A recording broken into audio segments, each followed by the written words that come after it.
Nous allons commencer notre deuxième session qui est sur... en fait, I will speak in English, sorry.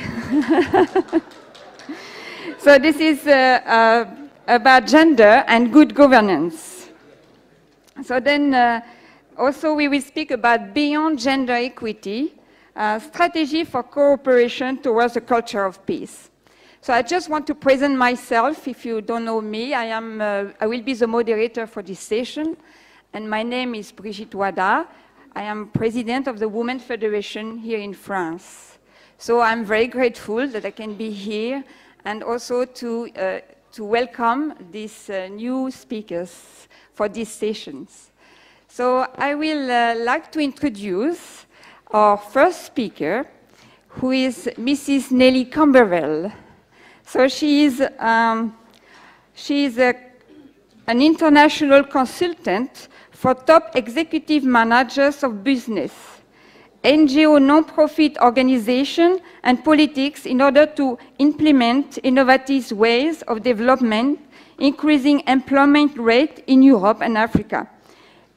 And also, she accumulates more than 30 years experience in the business world from worldwide companies like HP or high technical sector, telecom sector like Orange, SFR, and utility sectors like EDF in France, and more hundreds of other smaller sectors. So she is a very experienced woman in business world.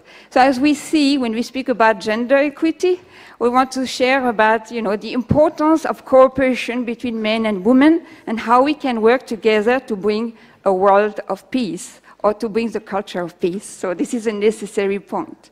So I would like to invite on the floor Nelly Camberwell.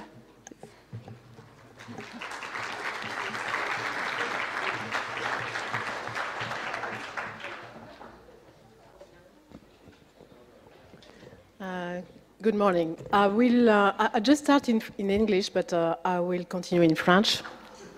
Bonjour. Juste pour mettre un peu d'ambiance. Je suis effectivement très honorée aujourd'hui d'être parmi vous et très honorée de pouvoir effectivement apporter mon humble contribution à cette nouvelle vision pour la paix et le développement humain. Alors, j'anticipe déjà la question. Souvent, on me demande d'où je viens. Donc, je vais commencer tout de suite par là.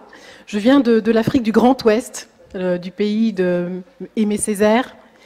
Et quelque part, je dirais que coule dans mes veines, effectivement, cette Antille lointaine, mais coule aussi dans mes veines cette Afrique profonde, coule aussi dans mes veines cette Europe présente. Et puis, certainement, coule dans mes veines, vous savez que les Antilles sont un pays de métissage, coule aussi dans mes veines, certainement, du sang aussi asiatique.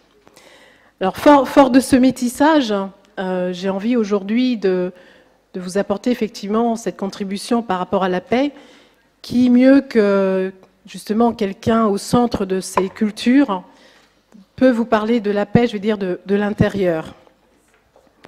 J'ai envie de commencer simplement par vous dire in solidum. In solidum, qu'est-ce que ça veut dire? Merci. In solidum, ça veut dire ensemble. Et c'est simplement de dire qu'ensemble, in solidum, cette approche, c'est une nouvelle approche aussi pour la paix durable. Et je vais essayer en quelques mots de vous expliquer, de vous montrer, de vous démontrer en quoi in solidum peut effectivement apporter cette contribution pour la culture de la paix. Avant, je voudrais juste citer aussi quelques mots. Brigitte m'a présentée comme une femme d'affaires consultante. Et là, je vais dire que c'est aussi le côté poète qui va vous toucher, enfin j'espère. En ces temps troublés, aux quatre coins du globe, où la jeunesse, sous différentes formes, manifeste son impatience, plus que jamais, il est temps, il est urgent d'apporter des solutions concrètes, des solutions nouvelles pour instaurer une paix durable dans le monde. Il est temps d'instaurer une paix durable en Casamance, parce que je vais vous expliquer ce qui se passe, mais aussi ailleurs. In solidum, ensemble, c'est ensemble que nous pouvons changer le cap. C'est ensemble que nous pouvons unir nos génies et nos talents pour donner à notre jeunesse le choix de s'intégrer, pacifier, dans le système social de son choix. In solidum, ensemble. C'est par l'écologie, l'économie et le social que la paix mondiale s'ancrera. Insolidum, c'est un autre modèle de développement. C'est par l'emploi de tous et de toutes, tous unis vers un même objectif, celui de redonner un avenir, un espoir aux jeunes générations, ancré dans une réalité économique, réinventée et déployée par les femmes. Les femmes, simplement parce que ce sont ces femmes qui ont le courage de se lever et de braver un environnement hostile ou réfractaire au changement pour défendre leur progéniture et apporter la paix durable dans leur foyer, la terre de l'humanité. Alors une fois que je vous ai dit ça, vous allez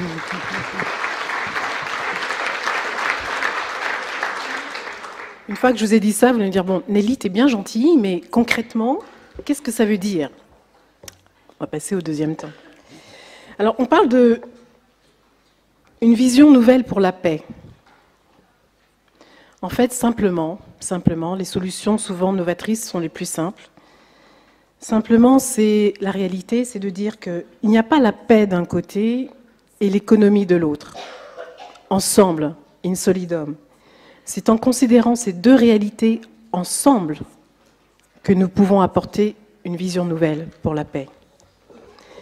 Alors, quand je parle économie, soyons clairs, je ne suis pas en train de parler des grandes entreprises du CAC 40, pour en plus les avoir côtoyées de très près. Je parle vraiment des petites et moyennes entreprises, qui représentent, rappelez-vous, quel que soit le pays que l'on considère, 90-95% des entreprises d'un pays, même en Afrique aussi, partout. Pourquoi les petites et moyennes entreprises? Parce que c'est là qu'est l'innovation, c'est là qu'est la créativité, et c'est là que l'humain est au centre du développement. Avant, j'avais tendance à dire que 80% du succès d'un projet est lié à la personne. Aujourd'hui, je dis 90% du succès d'un projet, c'est la personne, c'est l'être humain. Indépendamment du genre, que ce soit homme ou femme. La seule différence, c'est la motivation, l'envie d'aller de l'avant, l'énergie de se prendre en main et de vouloir participer à la construction d'un autre monde. Il ne s'agit pas seulement d'une approche idéaliste, d'une approche humaniste qui croit en l'homme et mise sur l'homme, et d'ailleurs sur la femme aussi, parce que la femme a toute sa place dans ce dispositif. La femme experte, la femme entrepreneur, la femme investisseur, la femme mobilisatrice, la femme fédératrice, la femme pacificatrice. In solidum. Il s'agit d'une nouvelle approche écologique, économique, sociale et porteuse de paix. In solidum, ensemble. In solidum est une initiative internationale. In solidum a vocation à se déployer dans chaque pays, dans chaque région. In solidum, c'est effectivement ce programme écologique, économique et social. Une différence, une innovation, c'est aussi d'un projet avec de retour sur investissement.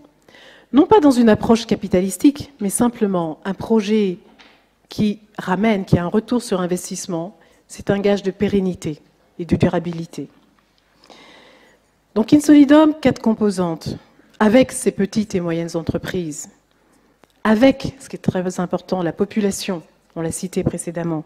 La population est notamment via la société civile, via les associations, via les ONG. In solidum, c'est aussi avec les experts, des experts qui ont 10 ans, 20 ans, 30 ans d'expérience sur le terrain, qui ont encore beaucoup de choses à donner, qui ont beaucoup d'envie, et qui vont, de par leur expérience, accélérer la croissance de ces petites structures. L'expérience montre qu'une petite structure accompagnée croît 3 fois plus vite qu'une structure non accompagnée. Et bien avec ces 4 composantes, les groupements d'entrepreneurs, de petites et moyennes entreprises, d'entrepreneurs aussi au féminin, avec les ONG, avec les experts, avec les investisseurs, les financiers. C'est avec ces 4 composantes que nous pouvons développer des programmes, des projets écologiques, économiques et sociaux, et surtout, qui vont être créateurs d'emplois durables dans les régions que l'on considère. Parce qu'en développant l'économie, l'emploi dans des régions troublées, en développant avec la population, avec les jeunes, avec les femmes, avec les ressortissants, avec la diaspora, c'est aussi comme ça que nous pourrons instaurer la paix. Alors, la culture de la paix, bien sûr, elle est essentielle, elle est aussi au centre du dispositif. Et quand je parle de création d'emplois, bien sûr, c'est aussi avec des programmes d'éducation. Et plus que jamais dans ces programmes d'éducation, la culture de la paix est au centre de ces programmes d'éducation. Parce que quelque part, c'est via cette culture de la paix qu'on pourra poser, réinstaurer des valeurs humanistes et le vivre ensemble, sur lequel j'adhère complètement, vivre pour l'autre, qui sont aussi ces valeurs fondamentales, effectivement, par rapport à l'économie et par rapport à la paix. Alors, est-ce qu'il s'agit d'une utopie? Est-ce que je suis en train de rêver? Non. Brigitte me l'a dit, j'ai une expérience, effectivement, de grandes structures, de petites structures. J'ai toujours œuvré, on va dire, en priorité pour l'Afrique. Pourquoi? Simplement, c'est comme ça. Et dans toutes ces grandes expériences, dans toutes ces grandes initiatives, j'ai eu des moments de doute. Et il y a 2 ans, en 2008, je me suis dit, bon, j'arrête, j'ai fini, c'est pas ça, j'arrête. Et je suis partie en Casamance, je suis partie au Sénégal. Je suis partie au Sénégal dans le cadre du Festival des Arts Nègres, Festival mondial des Arts Nègres. Et là, l'aventure, le hasard qui n'est pas le hasard, a voulu que je me retrouve en Casamance, où j'avais clairement défini, c'est terminé, je n'aide plus personne, je ne vis plus pour l'autre. Et là, quelque part, les gens ont su que je pouvais accompagner des projets. Et là, les chefs de village sont venus dans ma chambre. Pour ceux qui connaissent très bien la culture africaine, que des chefs de village se déplacent pour venir voir moi, une petite noire qui est sortie de je ne sais pas où. Vous savez le poids et l'importance que ça a. Et ces chefs de village m'ont dit, mais madame, vous aidez les projets, nous on veut, vous nous apportez des écoles et des dispensaires. Et là je dis, non. Et pour ceux qui connaissent la culture africaine, le non est une offense. En plus, à un chef de village, comment j'ai osé dire non à un chef de village? Je lui dis non, je ne donnerai ni école, ni dispensaire. Je ne donnerai pas de poissons. Par contre, j'apprendrai votre village à pêcher. Et là, le chef de village m'a regardé, les 3 m'ont regardé. On dit, ok madame, on est d'accord. On commence quand? J'ai dit, en fait, donc voilà. Donc le projet de Casamance a démarré comme ça. Le projet de Casamance, c'est tout à fait un projet dans la logique d'Insolidum. C'est un projet qui permet de construire des éco-villages. Mais quand je dis éco-village, c'est construire des maisons écologiques, 600 maisons écologiques sur un premier terrain qui a déjà été alloué. C'est construire des écoles, c'est construire des dispensaires. Donc ça, c'est les filières. Mais c'est aussi la filière agroalimentaire. C'est comment, sur cette région qui est effectivement le grenier du Sénégal, comment effectivement diversifier la culture du riz et comment passer aux cultures vivrières. Alors, pas juste, je vais dire, vivrière pour vivrière, mais effectivement, comment aussi en pensant autrement le business, comment en pensant autrement l'activité. Aujourd'hui, on est en mesure de mettre des programmes qui vont faire travailler 10, 20, 30, 40 femmes. Et ce projet, aujourd'hui, en Casamance, va permettre de créer 300 emplois en Casamance, pour la première phase. 300 emplois dans une région, effectivement, vous savez comme moi, troublée, dans une région où le chômage des jeunes est énorme. Et un projet aujourd'hui sur lequel aussi les ONG nous rejoignent, pour aussi, par exemple, apporter l'aspect éducation pour les jeunes handicapés. Donc, quelque part, c'est encore une fois Insolidum, ensemble. Comment un groupement d'entreprises, des entreprises françaises, des entreprises espagnoles, des entreprises sénégalaises, peuvent se mettre ensemble pour développer des maisons écologiques à partir de 25 000 €. Pourquoi ? Parce qu'effectivement, avec ce marché important, on va pouvoir faire baisser les prix et on va pouvoir donner accès aussi au logement à un certain nombre de personnes, et dans le pays, et aussi à la diaspora, qui a toujours ce rêve de la maison au retour, la maison au pays.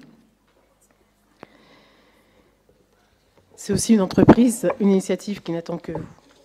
Un dernier point aussi sur le sujet, c'est aussi la bonne gouvernance.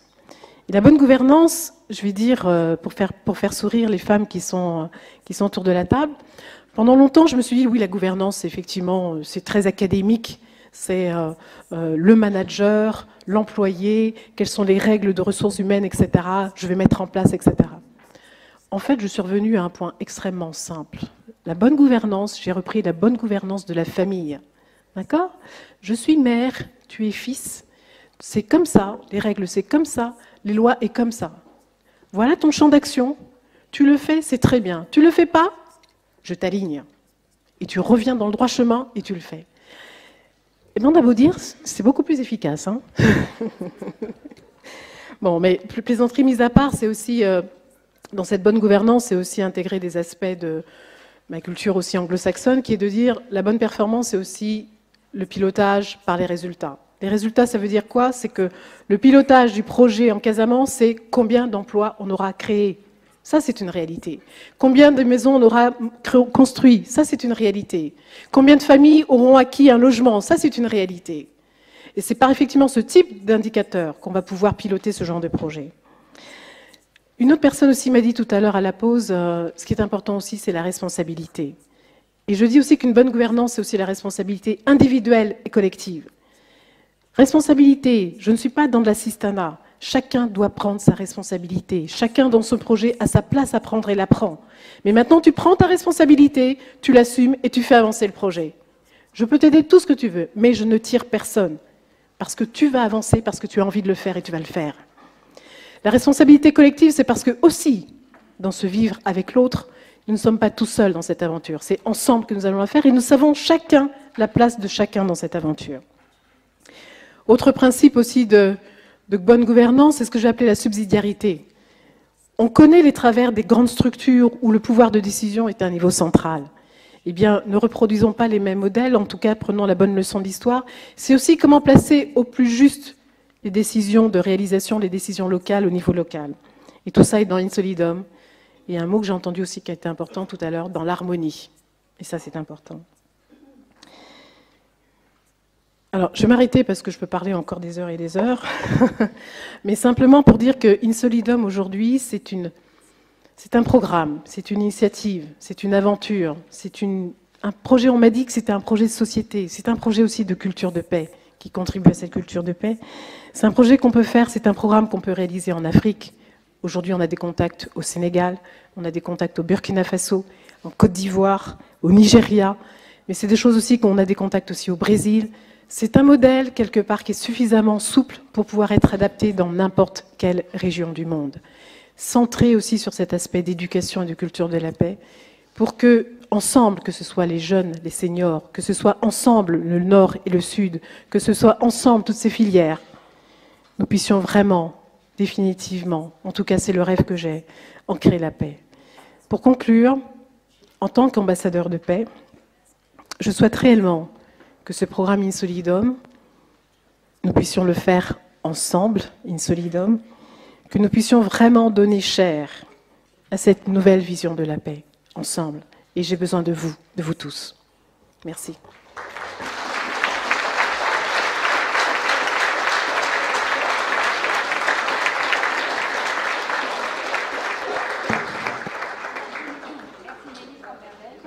Ça marche? Ah oui. Merci Nelly. C'était vraiment, it was very inspiring and to see what you are doing and what you are achieving to make this possible, to work together in a business world as well. So now we would like to introduce our next speaker, and as you see, we have one man in our station. Yes.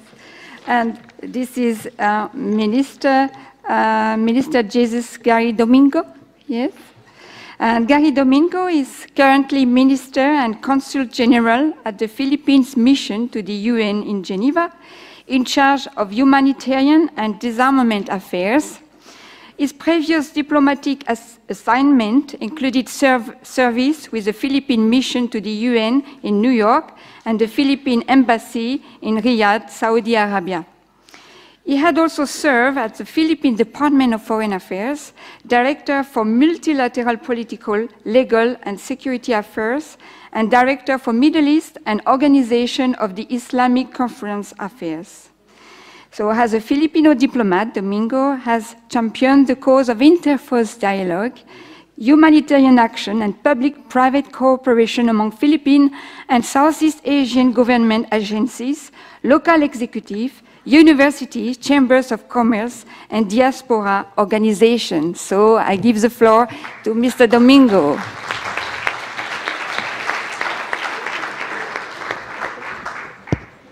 Okay, thank you, Brigitte, and thank you for letting me be the token male, or the thorn among the roses. And Excellencies, friends, ladies and gentlemen, good morning. And I thank the European Leadership Conference for this wonderful invitation to come here to Paris. And although I've been working with UN Affairs for quite some time, this is my first time here in UNESCO, so it's an extra treat for me. Well, as a theme of this section of our conference is gender equity. Well, my organization, the Philippine Ministry or Department of Foreign Affairs, is doing well or not so well. Males are now the endangered species. The majority of our ambassadors and new officers are actually women. In fact, we call our ambassadors in Europe, who are mostly women, we call them the Vi Queens, you know, like Vikings, but Vi Queens.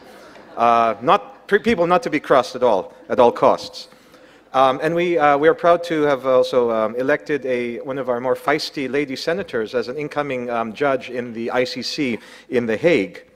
And in the Philippines, actually, you know, we're basically a Latin culture, you know, macho culture, but women give us the illusion we're in charge. But in every family, the woman is really in charge because we always give our paycheck to the women, and you know, they give us a little allowance, so that you know we can often drink and you know brag to our other males, rah, rah, rah, rah, but you know come home before midnight.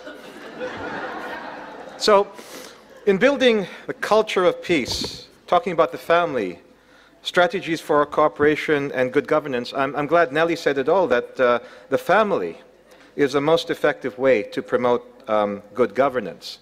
But you know, talking about strategies, of course, those of us working in the diplomatic global UN sphere, our master blueprint have been the Millennium Development Goals, and of course there are 8 Millennium Development Goals, and this is of course our broad strategy. But as you may know, they expire in 2015, and we're thinking about, well, what comes next.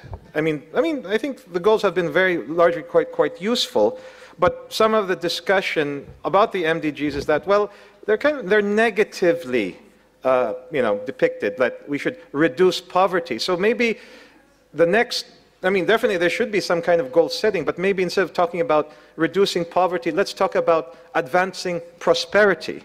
But so that's itself, it's another discussion. But you know, there are other frameworks that we talk about. For example, one thing that I'm quite passionately involved in is the Hyogo Framework for Action on Disaster Risk Reduction, the HFA, which was established in the wake of the Indian Ocean tsunami. But also that expires also in 2015.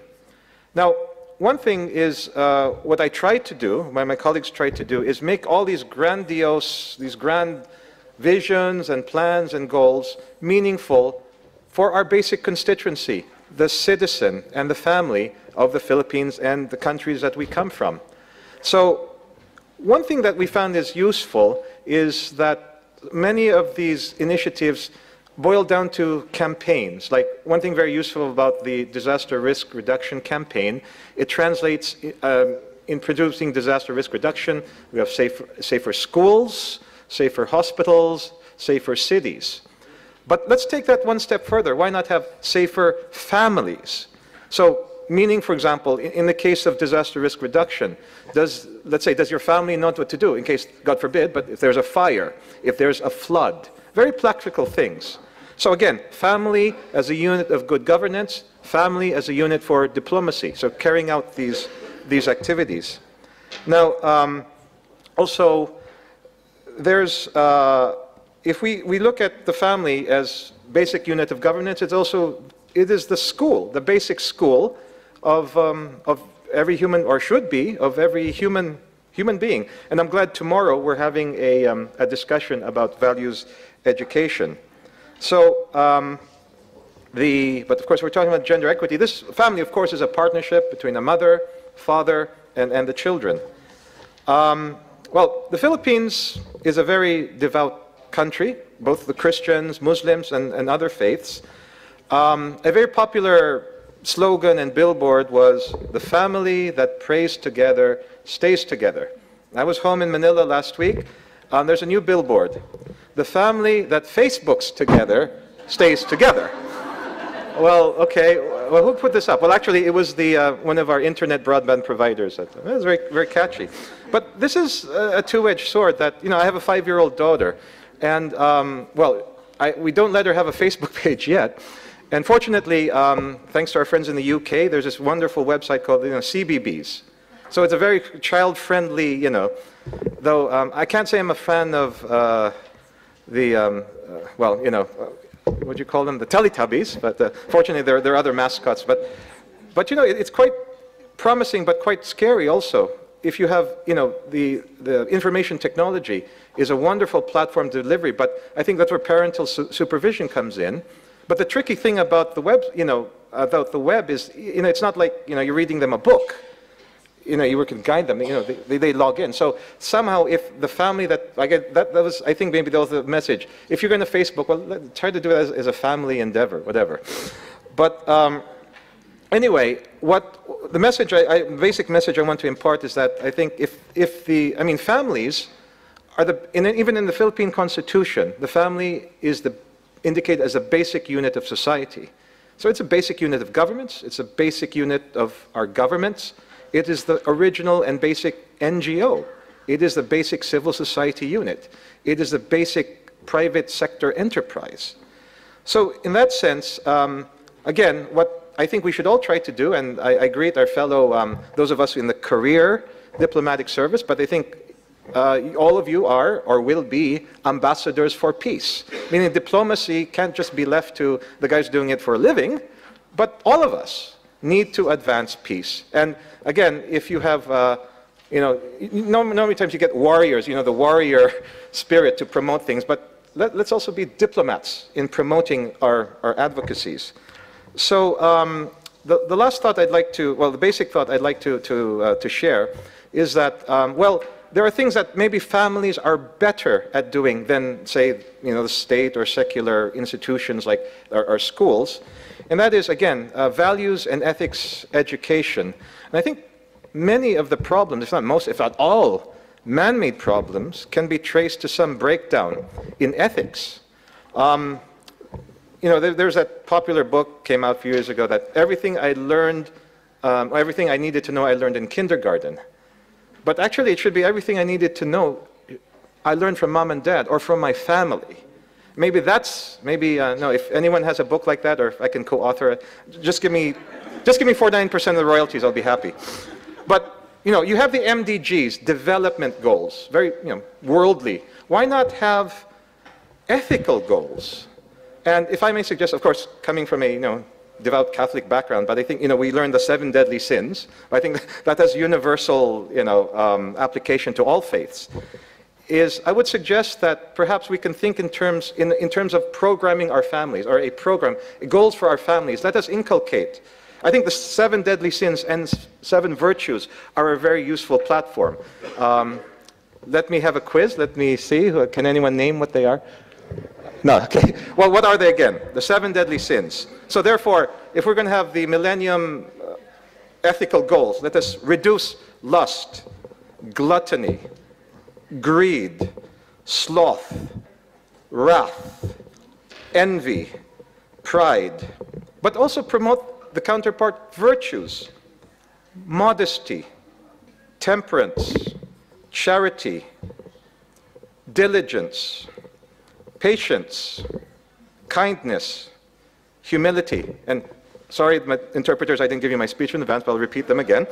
The 7 deadly sins again: lust, gluttony, greed, sloth, wrath, envy, pride, and then the virtues: modesty, temperance, charity, diligence, patience, kindness, humility. Since I see a father there, in Latin, luxuria, gaula, no, never mind. Okay, so ladies and gentlemen, if you are all ambassadors for peace, Let your families be your embassy for peace. Thank you.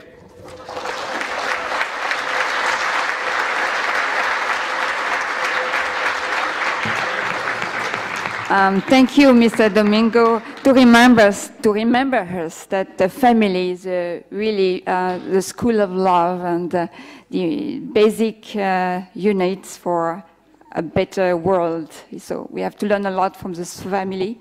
So now I would like to introduce about our next speaker, who is Mrs. Sabine Leblanc. Sabine Leblanc holds a Master of Philosophy and teaches in a Paris Business School. She considers that spirituality beyond religious faith is the basis of a psychological balance and of peace of culture. She is the author of The Marché des Faux Espoirs, The Market for False Hopes, and of Les Relations Hommes-Femmes Mode d'Emploi, Male and Female Relations Method of Approach. So I had the occasions to hear Mrs. Leblanc a few times, so I'd like to invite you to share again with us. Yeah. Thank you. Alors, je me présente rapidement, même si Brigitte Wada l'a déjà fait. Outre l'enseignement de la culture générale qui m'a été donné de faire, je suis aussi accessoirement fille de diplomate. Et j'ai pu bénéficier de discussions à table, de choses passionnantes en ce qui concerne donc les problèmes qu'on aborde aujourd'hui, avec la connaissance des coulisses aussi des politiques. Alors, je commencerai par aborder un premier thème qui est la fameuse crise actuelle dont on nous parle beaucoup. Je suis obligée de me pencher, c'est pas très pratique, mais bon. La fameuse crise actuelle dont on nous dit qu'elle est financière, et il me semble que la bonne gouvernance commence par la voir sous un autre aspect que l'aspect des finances, bien sûr. Il me semble que revenir à des valeurs plus féminines, c'est aussi être capable de dire qu'on vit une crise de la toute-puissance, une crise de la croissance illimitée, une crise du contrôle et de la maîtrise du vivant. C'est tout ça qui est en train de s'effondrer pour le meilleur des mondes, je pense. Et qui provient, il me semble, du fait que la partie masculine de chacun de nous et la partie féminine de chacun de nous n'est pas du tout en équilibre, et surtout parmi bon nombre de dirigeants. Alors j'explique un petit peu un premier point, qui est ce que j'entends par la partie masculine et la partie féminine qui est en chacun de nous. C'est issu d'une réflexion donc d'un psychiatre suisse connu, Carl Gustav Jung, et qui avait expliqué ce phénomène vieux comme le monde, mais dont on ne parle plus beaucoup aujourd'hui. C'est l'idée qu'on a donc un corps qui hérite d'un mélange de chromosomes, comme on le sait bien, paternel et maternel. Eh bien, du côté de l'inconscient, c'est la même chose. On a hérité d'éléments masculins et d'éléments féminins, chacun. En deux mots, ce qu'on entend par la partie masculine de chacun de nous, quel que soit notre sexe bien sûr, c'est la propension à se réaliser à travers l'avoir, la propension à l'action, la démonstration de l'efficacité, la vie extérieure, et la partie féminine que chacun a en lui et en elle, c'est ce qu'on appelle plutôt l'accueil, la capacité à être, la réception aussi, c'est le ressenti. C'est aussi le lâcher-prise, ce qu'on appelle souvent l'intériorité. Et il faut des deux en chacun de nous. Et souvent, c'est en conflit. C'est en conflit à cause des éducations qu'on a reçues, des stéréotypes, des images qu'on se fait du masculin et du féminin. Et c'est ça qu'il faut arriver à pacifier en nous, en chacun de nous, y compris les dirigeants, bien sûr, tout le monde. C'est à faire en sorte qu'il y ait un relatif équilibre entre ces deux forces de l'inconscient. Et ça me fait penser à une anecdote d'un auteur connu qui est Jean-Yves Leloup, orthodoxe il me semble, qui a écrit bon nombre d'ouvrages, et il parle de ça indirectement dans un livre qui s'appelle Notre Père, et il explique quelque chose d'amusant. Quand il était enfant, à ses cours de religion, on lui enseignait à prier justement le Notre Père. Il expliquait qu'on le grondait pour qu'il obéisse. Il n'arrivait pas à réciter cette prière. Pourquoi? Non pas parce qu'il ne croyait pas, mais parce que Notre Père, lui, l'associait associé à son propre papa, qui était quelqu'un d'autoritaire et qui battait parfois son enfant. Donc c'est intéressant de voir que ce masculin, quand il a été esquinté, comme ce cas-là précis, peut troubler notre rapport à tout ce qui est masculin. Ça peut être l'autorité, ça peut être le sens des limites, ça peut être l'obéissance à un principe qui peut poser problème pour cette simple raison dont personne n'a connaissance. Deuxièmement, je dirais, une fois que j'ai expliqué un peu ces deux concepts, je dirais qu'il me semble que l'ancien monde qu'on est en train de quitter, c'est celui de l'action, de l'hyperactivité extérieure. Il y a, il me semble, un retour du féminin qui s'impose, malgré nous, c'est-à-dire, entre autres, une nécessité de respecter des limites, à savoir les limites des ressources naturelles qui ne sont pas illimitées, contrairement au discours de certains scientifiques, les limites du pouvoir de l'argent, avec lequel on n'achète pas tout et on ne corrige pas tout, les limites de la volonté de contrôle des flux monétaires. Par exemple aussi au moyen d'une monnaie unique, qui me semble qui est en grande crise actuellement, et qui est en voie de paupériser quand même la planète. Donc on voit des pays pauvres devenir riches, comme la Chine par exemple. On voit les pays jusqu'ici riches qui commencent plutôt à s'effondrer, comme les États-Unis économiquement parlant. On voit en France, pour ne citer que quelques exemples, une explosion du chômage comme jamais. Donc il y a quand même des désordres mondiaux qui sont le reflet de désordres intérieurs qu'on ne peut plus ignorer. Tout d'abord, à un niveau individuel, je dirais qu'on voit aussi se développer le travail sur soi, qui me semble être quelque chose de capital, qui n'est plus un luxe. De nombreuses pratiques thérapeutiques qui sont en voie de développement aussi, et qui sont sur le point d'être réconciliées avec la médecine dite classique, allopathique, qui fait de plus en plus appel effectivement à des thérapies et moins, disons, à des médicaments uniquement. À un niveau collectif étatique, il me semble qu'on revient aussi, et on doit le faire de plus en plus, à des valeurs plus féminines, en ce sens qu'on prend conscience qu'on doit gouverner par un dialogue et non pas par des manipulations pour contrôler ou paraître.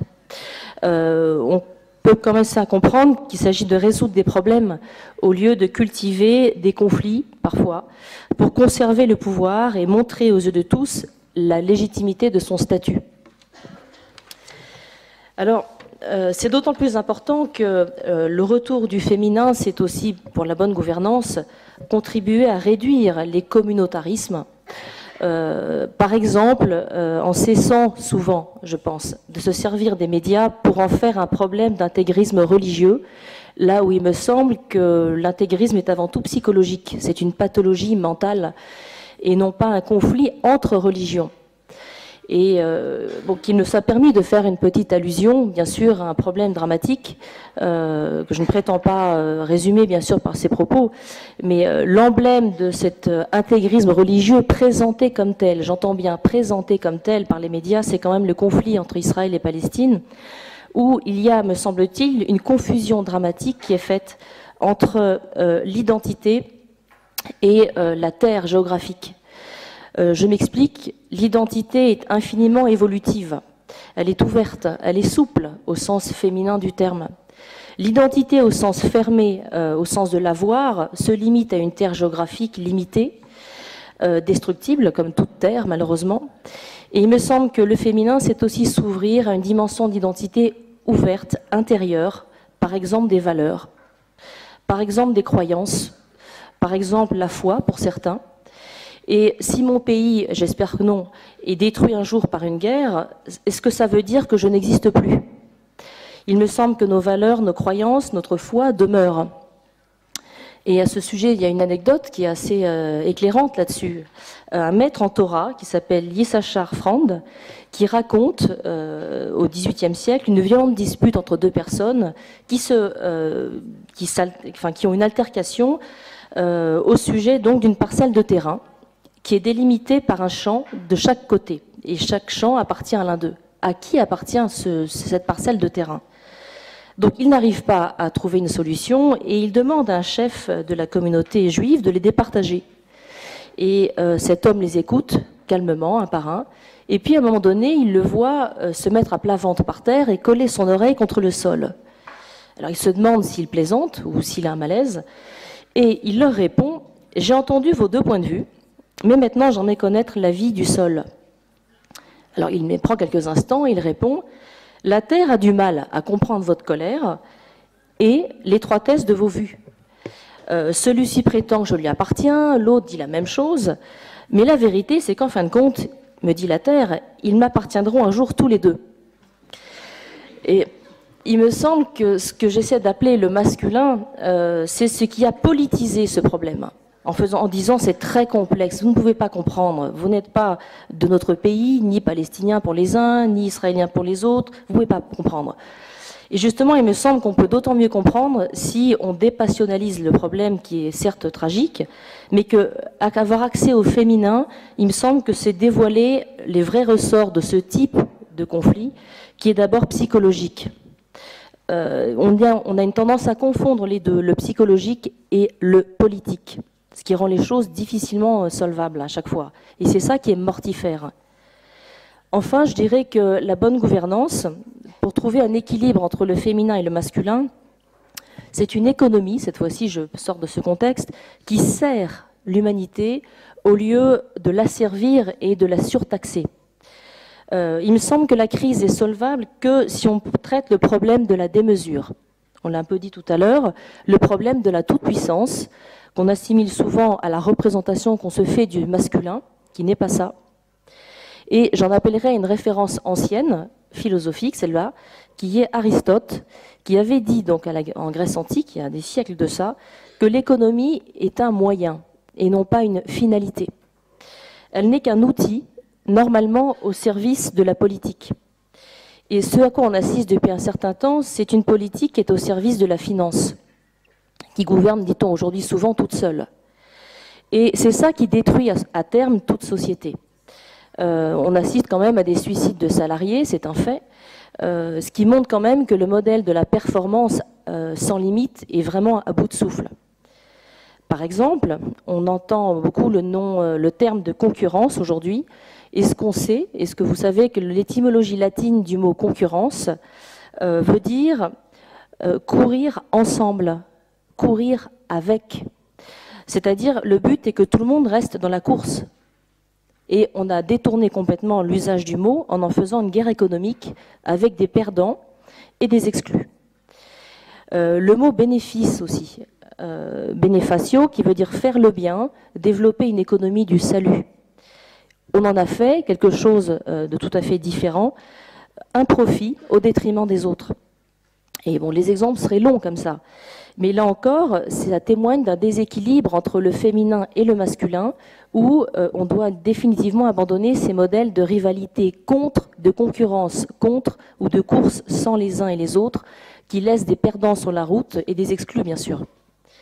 Donc la bonne question à se poser, et je ne crois pas que ce soit de l'utopie, c'est de se demander qu'est-ce qui est destructeur de valeur, et forcément, qu'est-ce qui est un bénéfice en termes de valeur, non pas simplement économique, bien sûr, mais de valeur au sens moral du terme. Donc, pour conclure, je dirais qu'il me semble que pour une bonne gouvernance, on doit en finir avec un salut par l'économie seulement, ce que j'appellerais l'avoir, une vision du masculin unilatérale. Par contre, il faut aussi qu'on mette fin à une rivalité, à une concurrence qui va dans le sens de l'exclusion et de la démesure, et mettre l'humain au cœur de l'entreprise, de la vie politique, de la finance. Il me semble qu'il faut qu'on sorte d'une vision binaire du monde. Je parlerai plutôt d'un monde qui construit des passerelles entre différents domaines, qui ne s'excluent pas, mais qui se complètent. Par exemple, pour la France notamment, je dirais réconcilier la laïcité et les religions qui ne s'excluent pas, mais qui ne font mieux que se tolérer, je pense aussi. Mais il faut déjà, pour dire quelque chose sur les religions, pour être pour ou contre, il faut déjà les enseigner. Moi, je milite beaucoup pour ça. Effectivement, notamment dans un livre que j'ai écrit qui s'appelle aux éditions Romaines, Le marché donc des faux espoirs, il y a une nécessité d'un retour à l'enseignement de la jeunesse, qui sont les futurs citoyens, des religions pour qu'ils sachent de quoi il s'agit. Qu'est-ce que les religions, les textes disent vraiment? Qu'est-ce qu'elles ne disent pas? Et là, on pourra peut-être parler d'un féminin-masculin réconcilié. Et enfin, je termine, un monde vivant, je dirais, qui serait enfin vivant, qui ne serait plus basé sur la méfiance et qui ferait un peu un pari à la Pascal, et non pas celui de Machiavel qui disait que au moins la haine est un lien plus stable que l'amour, parce que dans l'amour, personne n'est reconnaissant, alors que quand on tient les gens par la crainte, on est sûr qu'ils obéissent, on n'est pas déçu. Moi, je dirais qu'il faut sortir de ce système, puisque bon nombre de gouvernants lisent Machiavel sur la table de chevet, paraît-il. Je pense que le pari pascalien, qui dit qu'on a tout à gagner en espérant, en faisant confiance, est bien plus salvateur que ce à quoi on assiste aujourd'hui. Voilà, je vous remercie.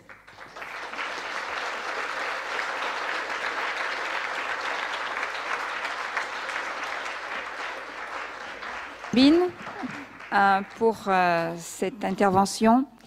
Et puis, je vais vous maintenant présenter notre dernière intervenante. Oh, sorry, I'm speaking in French. I would like to present you our next speaker. I'm sorry to switch from French to English. This is Mrs. Caroline Henchin, Moser. She is a Vice President of Women Federation for World Peace International and President of the Women Federation for World Peace in Europe, and Deputy Director of the Women Federation for World Peace International Office for United Nations Relations, and is permanent representative to the UN in Geneva since 1997. She was secretary of the UN NGO Committee on the Statute of Women until 2011 and remains a member of the committee, as well as the working groups on peace and human rights education and learning at the United Nations in Geneva. So she also contributed to the NGO Task Force on Disarmament and Culture of Peace, the latter of which she chaired. And as well, she is a founding, I have to say, member of the Freiburg Peace Forum in Switzerland and co-founder, Vice President of Geneva Interfaith and Intercultural Alliance, which also support this event. And I will say one more thing, that she's also the mother of 7 children, and I think this is also to be a very important task. So, 5 of them are girls, and I have 2 granddaughters too. So I will work with the PowerPoint presentation. I wanted to begin actually by, you know, most great men have great women not very far away. Not behind, but I would say at their side. And I wanted to introduce a great woman in Europe who is the wife of the speaker we heard earlier, Mrs. Song, who is our Women's Federation anchor and special advisor, visionary really for many of the activities in Europe. Let's give her a...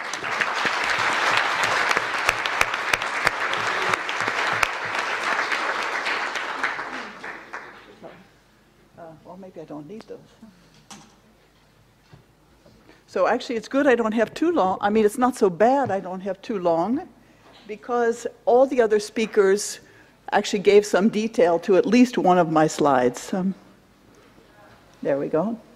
So I wanted to begin by reading a resolution that we wrote originally about 5 years ago, but again reconfirmed just a few weeks ago in Korea, in the presence of around 650 women leaders from around the world. And this is a resolution that was designed, we called Advocacy Fundamentals for Women's Participation in Leadership and Peace Building. And it is especially designed for women who are working at the grassroots level, but hopefully has some international appeal too, I think. So, resolution. We women leaders are aware that women have always been leaders in their families, together with men, preventing and resolving conflicts and building peaceful relations successfully. I mean, not always, but often, by applying measures of compassion, long-term investment, and deep personal sacrifice, which we like to call the logic of love. We women leaders also note that these are exactly the qualities that have been missing in world leadership and decision-making, which has not succeeded in constructing peace sustainably, and has often been guided by a masculine logic of power. Not always. I love my husband very much, actually. I'm not feminist. Therefore, determined first to see ourselves as potential capable leaders in all situations, either by taking responsibility to initiate change or by actively supporting the right decisions of others, which is, I think, a different element of leadership that we don't always find in leaders, and are resolved to seek means to augment those talents, aptitudes, and experiences of women and girls worldwide that qualify them as leaders and decision makers, and collaborate, and this is very important, collaborate to create a culture of heart and peace for the sake of future generations. Maybe you remember in the first slide was the logo of the Women's Federation, where you have the lone woman standing there. For me, this is I don't know how many of you understand the difference between equity or inequality. Actually, probably you all do, but for me, this image or this logo with a woman standing there by herself, quite dignified, I imagine before a large group of people like this, but this to me is a kind of symbol of equity, of the kind of extra measures that we have to take so that the balance can be tipped again, so that men and women can be together as partners. So we have to make an extra effort for the sake of helping women to be raised up, to have the self-esteem, to have what they need, the capacities, the tools to be able to be that dignified individual before they can be the dignified partner. And then equality, of course, to me, equality is the next step. We're talking about beyond equity. So what happens after we tip this balance, and we can work in partnership, then we have to really understand what is the paradigm, what is the way that we can really keep this partnership in balance, so that each partner is kind of free and empowered to do what they need to do. And as many other speakers have said, I often trace this back to the family. That is where we find the best tools to be able to do this successfully. So I sort of just explained that. Why emphasis on women and girls' empowerment? Because there has been an imbalance there. One point.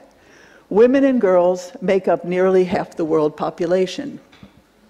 Necessarily, if half the population is ignored, marginalized, or disrespected, of course the other half of the population is also very much affected.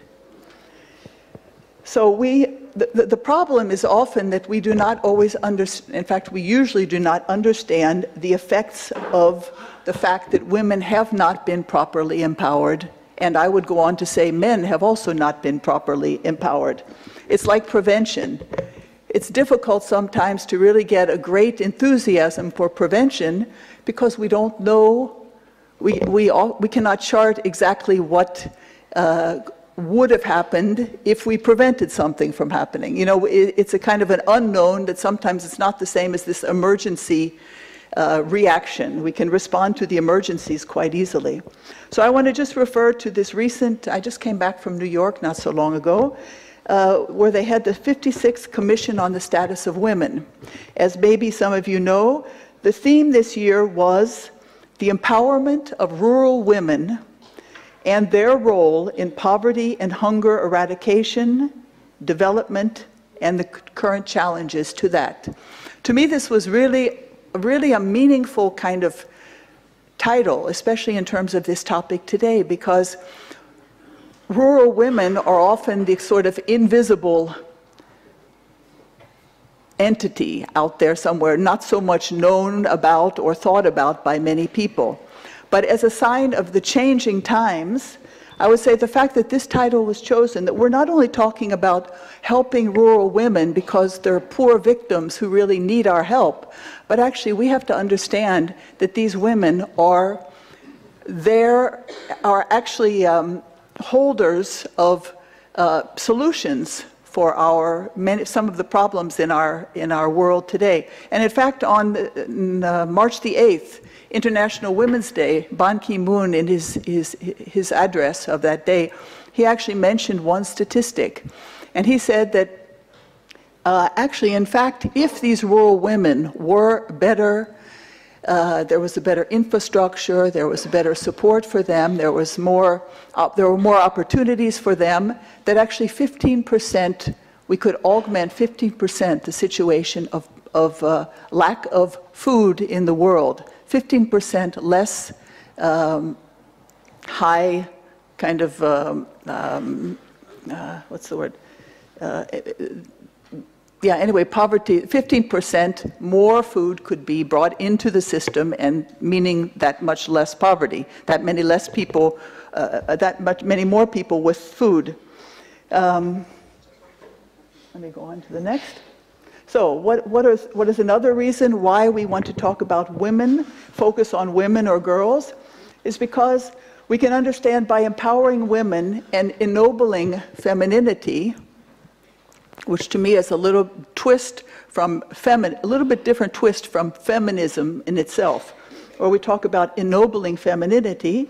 This would do much towards the acceptance of a masculinity where men are not pressured to satisfy a very restricted notion of manhood. I don't know if any of you have read a really fantastic book, and there have been a series of books, some of them published by UNESCO. This one called Male Roles, Masculinities, and Violence, and it gives a very profound look about this kind of culture of this masculine stereotype that is very much connected with violence, and that really what a small dimension of the male personality actually is really captured by that. No, but women bring us up men like that. Exactly. And women don't vote for women. Okay, I think maybe in the discussion we can talk about that, but those are valid points for sure. And in fact, that's my next point, that as we transform the demeaning stereotype as women as objects, definitely there's a connection between the two. If men consider themselves, their primary value is this kind of a brute masculinity, there's definitely the way they treat women is also very much reflected by that. So it demands changes on both sides. And by ennobling relations between men and women as partners in development and peace, this charts a new depth of intellectual, emotional, spiritual dimension of masculinity and femininity. So many of you know this resolution. Oof, time is gone. Just to maybe I'll make one point about this, because this was the time when the UN decided formally that, yes, of course, women are not just victims that need to be kind of lifted up and pitied and taken care of, but no, women are necessary actors in efforts at prevention, conflict resolution, transformation of societies after conflict, many, many points, and they have to be included. And that came also because certain, for instance, international organizations, governments, and institutions, they started collecting evidence and kind of disaggregating the statistics about exactly how women have influenced different situations and improved situations. So just to make one point here, that from the UNESCO Gender Atlas, I understood that how much this female enrollment at like university level has grown twice as fast as that of men over the last 4 decades, for different reasons, but also very importantly because of, I think, because of things like the Security Council Resolution 1325 and governments deciding, okay, sometimes out of peer pressure, but we have to start taking care of our women in a little bit better way, and we have to provide opportunities, we have to give them access, which before it was maybe easier to look at in another direction. So there is definitely something to be said about the change in international mechanisms, and but that is not the whole solution. Okay, I think I explained that. So, my proposal, and I think from what I heard already today, I would not be the only one. Instead of the matriarchy or the patriarchy or sometimes some combination that we see in our society and in our history, anthropologically, why not think about something like a familiarchy, which would have, I think, different dimensions that have caused problems throughout history in the relations between men and women and leadership and just the kind of a self-esteem of all human beings. Because in a family, as when a newborn baby enters the family, there is this really, some consideration of this newborn as really a sacred, precious kind of being. But very soon after that, this child goes through different roles throughout their life cycle: brother, sister, husband, wife, parent, grandparent. In all these different roles, there is a development of character, there is a development of understanding how to relate with different kinds of people, different sexes, different ages, different personalities. All these things actually are very, very important in any kind of leadership training or any kind of personal development program, any kind of effort to learn social responsibility. So I think this was, anyway, just to say very curiously, Brigitte, what should I do? Huh? Not so long, Yeah, just 2 minutes. If we have, Okay. yeah, until 12:30 is the latest. Okay. We have to finish 12:30. Okay. If you want to have a question, maybe just 1 or 2 minutes more. Yeah. Okay. So it's very curious that in many international mechanisms, although not, for instance, in certain areas of the world, maybe like Africa, there is this very curious jump from individual, considering the entity of individual, and then jumping to the entity of community as an area to really focus on, or in terms of development. But there's this very curious kind of inconsideration about family. Yet at the same time, in the UN Charter and many international documents, the family, the global family, is like the goal that we're all striving for. There's some trends in family are often just accepted, even downward trends. The effort is not always made to kind of to really consider what would be the best way to heal family, but let's just discard family, although maybe not in the Philippines.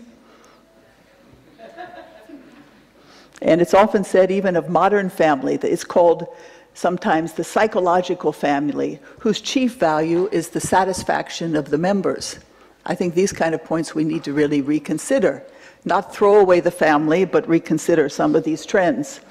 A very good book you could read called Strengthening the Family and Implications for International Development. It's also an anthropological study. Very interesting. Why should we in Europe, in Western Europe, think that what's happening in our society is necessarily the way it has to be? Can we not look to other cultures, as we heard also from Nelly, to see what is really the best family form, and to consider that as being a paradigm that could be kept. So weakened families disrupt gender roles, but that still doesn't mean to throw away the family. Models for leadership always begin in the family: mother's role, father's role, elder, younger. So this also we heard about. The importance of great women throughout history, as many of us experience our great mothers and grandmothers in our lives. And then finally, that is my husband and I, Heiner. And I just wanted to make the point that even for us, we are parents and grandparents and sons and daughters, but also we like to lead together, not only within our family.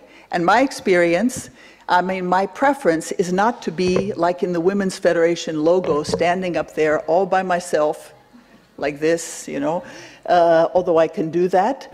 But if I can stand with my husband, This is in the World Council of Churches chapel. We had a special event on interfaith last International Day of Families. And we had the chance to chair that together or lead that session together. And it's really a very secure kind of opportunity to be able to lead together with someone you love, someone you trust, someone who loves you. So maybe I'll just close with that. Thank you.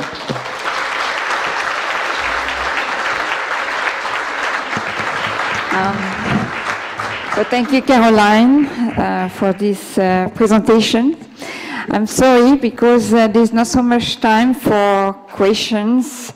Maybe just until 1 minute, 2 minutes. It's possible. Maybe just one question. Is it okay? Or? In any case, 12:30, we have to go for lunch to the cafeteria for some of them, or if you want. So if you have one question, maybe possible now. Maybe. Maybe you have also time to share personally with the speakers, and maybe later to have more questions as well. So thank you very much for your attention.